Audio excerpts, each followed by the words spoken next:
वाले लोगों को मिलती है। जिन लोगों का यकीन मजबूत होता है ना, उनको मदद मिलती है। और फिर जो मुस्तकिल ड्यूटी करते हैं, मुस्तकिल थोड़ा सा काम करने के बाद जो थक जाए, थोड़ी सी कोशिश के बाद जो परेशान हो जाए, उन लोगों को अल्लाह की मदद नहीं मिला करती। अल्लाह की मदद उन लोगों को मिलती है जो मुस्तकिल कोई काम करते हैं, जो कोई ड्यूटी करते हैं, जो कोई काम सर अंजाम देते हैं। इसी तरह जो लोग मुस्तकिल काम करते हैं उन्हें मदद मिलती है। जो मुस्तकिल मिजाज नहीं होते उन्हें अल्लाह की मदद नसीब नहीं होती। इन्नल्लज़ीना क़ालू रब्बुनल्लाहु सुम्मा इस्तक़ामू ततनज़्ज़लु अलैहिमुल मलाइका, जिन लोगों ने कहा अल्लाह हमारा रब है, फिर वो उस पर डट गए, ये वो लोग हैं जिनकी मदद के लिए अल्लाह फरिश्तों का भी नुज़ूल फरमा देता है। अल्लाह फरिश्तों का नुज़ूल कर देता है इन लोगों के।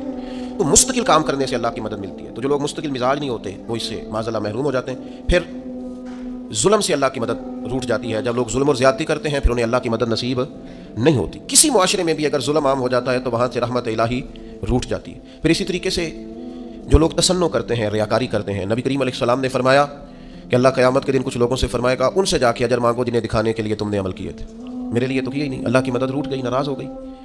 तो ऐसे लोगों से भी मदद इलाही नाराज़ हो जाती है। फिर रिस्क हराम के जो लोग आदी हो जाते हैं, हराम के, नबी करीम अलैहिस्सलाम ने फरमाया एक शख्स दूर से आया है, लिबास उसका काटा फटा है और वो देर से कह रहा है या रब या रब या रब। तो फरमाया जितनी देर मर्जी दुआ मांगे उसकी दुआ कबूल नहीं होगी। ये रहमत लिल आलमीन महबूब फरमा। हुजूर क्यों कबूल नहीं होगी? तो करीम फरमाते हैं इसलिए कबूल नहीं होगी कि इसने जो खाया है वो भी हराम पैसों का है, जो पहना है वो भी हराम का है, जो पिया है वो भी हराम का है। तो रिस्क हराम जिन लोगों के वजूद का हिस्सा होते हैं, जिनकी मईशत का हिस्सा हराम होता है, उनकी दुआएं कबूल नहीं होती। तो मदद इलाही उन लोगों को नसीब होती है जो लोग अल्लाह तबारक व तआला और उसके महबूब की बारगाह से जुड़ जाते हैं। तो ये चंद एक चीज़ें आपके सामने अर्ज़ की हैं। दूसरा, आज हम यहाँ खिराज अकीदत पेश करने के लिए जमा है सैयदा तैयबा ताहिरा हज़रत आयशा सिद्दीक़ा। हम कुर्बान जाएँ उन रस्तों के जिन रस्तों से हमारी माँ चला करती थी। वो क्या अज़मतों वाली खातून है, क्या शान है, क्या रिफ़त है। कुछ समझ सकता है उस खातून की अज़मत को जिनके हुजरे में, जिनके घर में जाके अल्लाह के महबूब सुकून महसूस फरमाते हैं?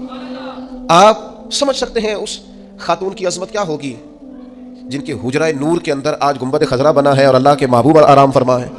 खुदा की रहमतें सारी अनवार तजल्लियात और करम जिस जगह बरस रहे हैं वो हुजरा सैयदा आयशा सिद्दीक़ा है।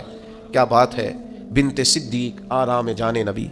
हज़रत सैयदा आयशा सिद्दीक़ा को क्या मर्तबा अल्लाह ने अता किया है कि हुजूर फरमाते हैं आयशा आपकी तो सूरत निकाह से पहले लाके मुझे जिब्रील अमीन ने दिखाई कि महबूब इस खातून से अल्लाह आपका निकाह फरमाने वाला है। क्या अज़मतें हैं उस पाकबाज खातून की। लेकिन हज़रत आयशा सिद्दीक़ा की ज़िंदगी का सबसे बड़ा सबक अपनी रूहानी औलाद के लिए, हमारे लिए, हमारी नस्लों के लिए, उम्मत के लिए सबसे बड़ा सबक सैयदा आयशा सिद्दीक़ा की ज़िंदगी का है पढ़ना पढ़ाना, दीन पढ़ना। उन्होंने अहादीस याद की, उम्मत तक पहुँचाई। सबसे बड़ा उनका सबक पढ़ना पढ़ाना है।